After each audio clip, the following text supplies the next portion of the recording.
How to block restrict access to certain website in iPhone 16e. So let's start the video. First of all, open settings. In settings, scroll down and then click on screen time. After clicking on screen time, then scroll down in last and click on content and privacy restrictions. And then click on App Store, Media, Web and Games.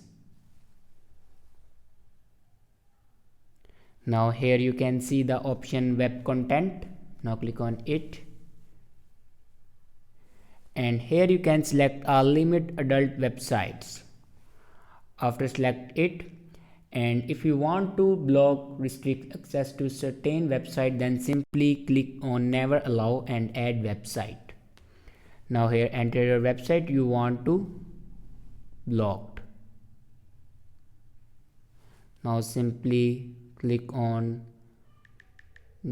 .com and then click on done and it will be added. So this is the way to block restrict access to certain website in iPhone 16e. I hope this video is helpful for you. Thanks for watching.